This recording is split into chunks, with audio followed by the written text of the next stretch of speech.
Welcome back to Beacon TV, and I'm Nathan Swain, and here's this week's Big Picture. The Charlotte Street Arts Center is looking for a facelift. New Brunswick Blood Services are on the hunt for younger blood donors. Are Canadian universities too Asian? After 6 weeks of speculation, Fredericton police released their findings into the death of 21-year-old St. Thomas student Andrew Bartlett. The next day, STU President Dennis Cochran announced a suspension of the men's volleyball team for the remainder of the season. He stated that the team violated the school's policies surrounding team initiation and is calling for changes in the school's code of conduct. As a result of looking at the events and reviewing the policies of St. Thomas and how those events conflicted with our policies, we've decided to suspend the operation of the volleyball team for the rest of the year. On Thursday, St. Thomas University President Dennis Cochran announced a suspension of the men's volleyball team for the remainder of the season, following an investigation into the incidences on October 23rd that preceded the death of a student. Andrew Bartlett, a rookie player on the volleyball team, attended a rookie party at Harrington Hall that involved hazing.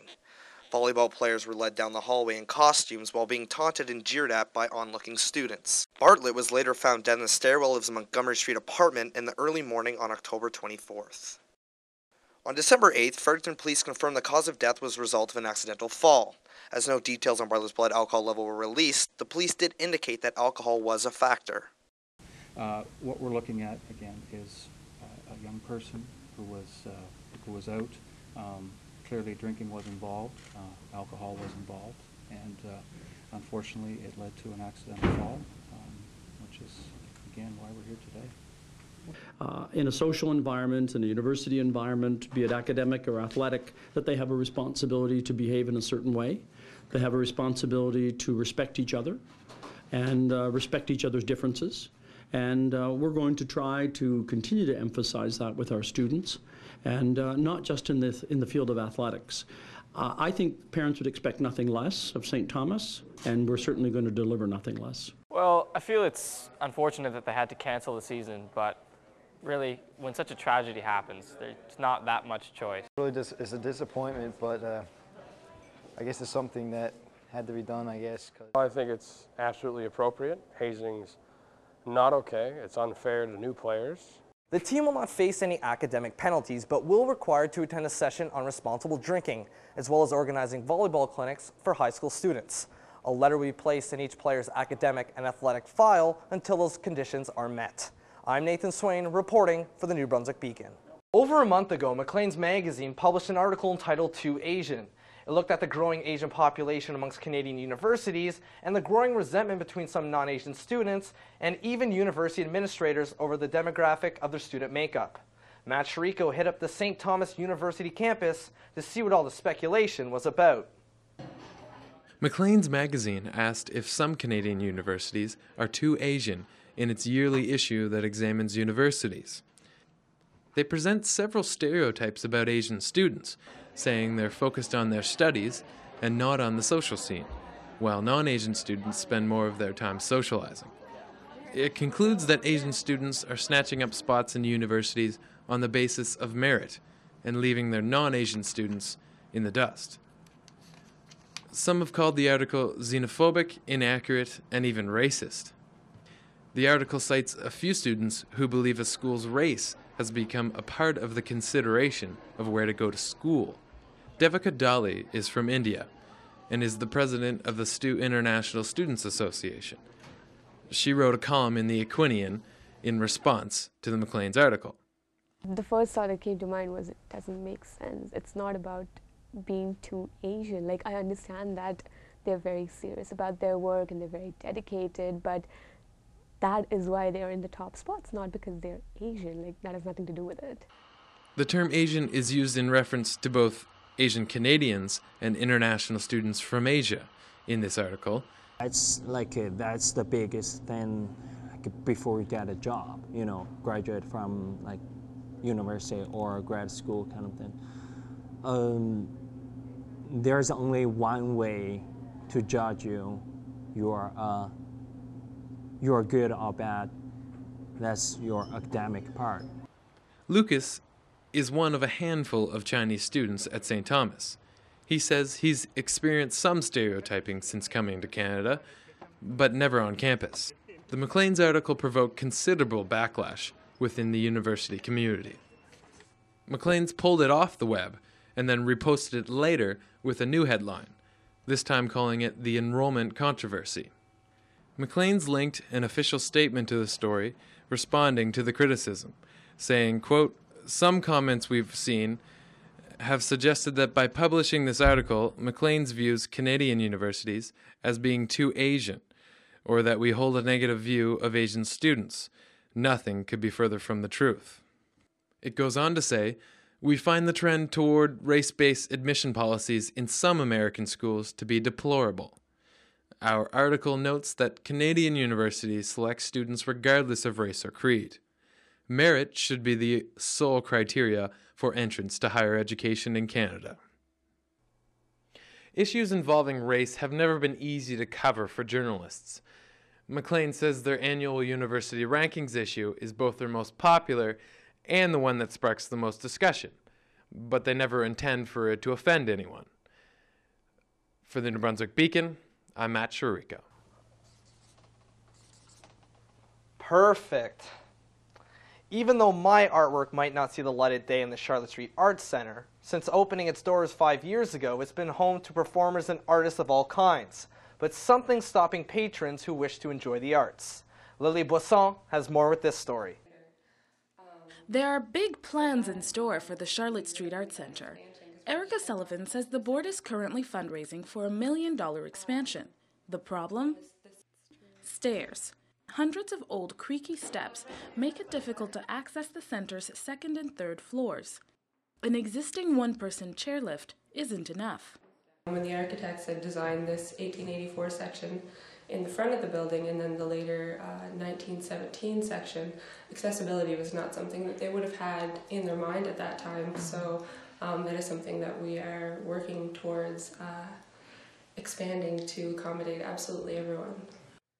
A 15-person elevator will make it easier to bring equipment up to the auditorium, as well as access a Belgian cafe in the basement. The expansion will also include a brand new entrance in what is now the back parking lot. To make all their dreams come true, the board will be appealing to the government and the community for help.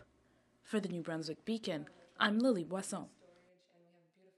In Canada, 37,000 teenagers donated blood at Canadian Blood Services donor clinics. They make up about 9% of all the blood donations in Canada. However, in New Brunswick, their numbers are slipping in the 17 to 24 age group. I rolled up my sleeve for this story. For myself, finding a compliant vein was the easiest part. But with a prick of a needle, the process of saving a life begins. Between the ages of 17 and 24, New Brunswick has the lowest donor rate in Canada at 7.5%, urging New Brunswick Blood Services to recruit more younger donors. The focus right now is to be going to high schools and universities and community colleges, because the young donors are the ones that are going to carry on the blood program. Currently, a vast majority of our donors are in the baby boom age, and they've been sustaining the system very well, but now they're getting to the point where pretty soon they're going to become the recipients. This university student, Marla Langland, decided to donate blood due to family members who needed it in the past. I came out because Michael convinced me to come out. We both have people in our family that have needed blood in the past, and I figure I might as well get started now so I can help out as much as I can. Here in New Brunswick now, I know we work very closely with pretty well all of our high schools throughout the province. So we've planted the seed in high school, and then when you come to university or community college, there we are again. And it's like, oh yeah, I donated, I donate in high school. Okay, I'm going to try it again. In Canada, the need for blood grows 2% each year. That translates into about 17,000 extra units of blood that Canada Blood Services needs to attain. So do your part and roll up your sleeve for a good cause. I'm Nathan Swain, reporting for the New Brunswick Beacon. For myself, coffee is a permanent fixture of everyday life. But for some, it's just not enough. We use energy drinks to get that little extra boost, but do we know the dangers behind this liquid craze? Jason Cassidy has more. It's safe to say that most people enjoy a burst of caffeine to keep them going throughout the day, whether it's in coffee, tea, or pop. A lot of young adults, though, are switching to caffeinated energy drinks. But studies have shown that caffeine overdose is becoming a problem, and the long-term health effects are unknown. The concentration of caffeine in some energy drinks can be up to 3 times what you'd get in a large coffee. Most of them have a minimum of 180 milligrams, and some of them have upwards to 350, which is a lot. So if you're looking at a large Tim Hortons cup of coffee, which we all sort of know about, we've got about 100 to 120 milligrams caffeine.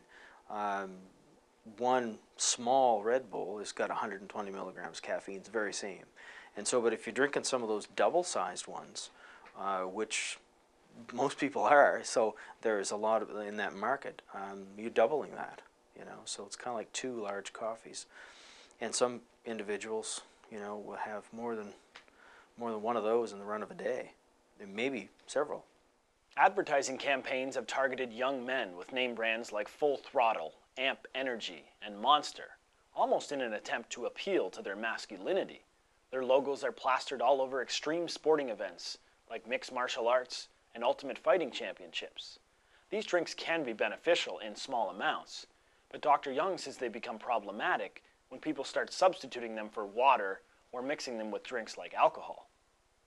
When it comes to mixing a sports drink with alcohol, then you get the added benefit of the diuretic from alcohol alone, right? So then not only does alcohol dehydrate your body, it also dehydrates your brain. And that's some of the effects of the alcohol come from that. The effect combined with another diuretic, a caffeinated product of any kind, especially several caffeinated products at once, can give you, it would make your hangover, so to speak, quite a bit worse than it would otherwise, because that's usually on the basis of your dehydration. And 2, it makes the effects of the alcohol probably somewhat intensified. This is just the first part of a documentary we'll be producing in the coming months. We'll also look to investigate advertising regulations around the world, as well as the potential for caffeine users to suffer from caffeinosis, something Dr. Young says is common among the elderly and university students. Stay tuned for more. That's it for this week's edition of The Big Picture. Remember to keep it locked on NewBrunswickBeacon.ca for more news and updates. I'm Nathan Swain. Have a happy and safe holiday season, and I'll catch you in the new year.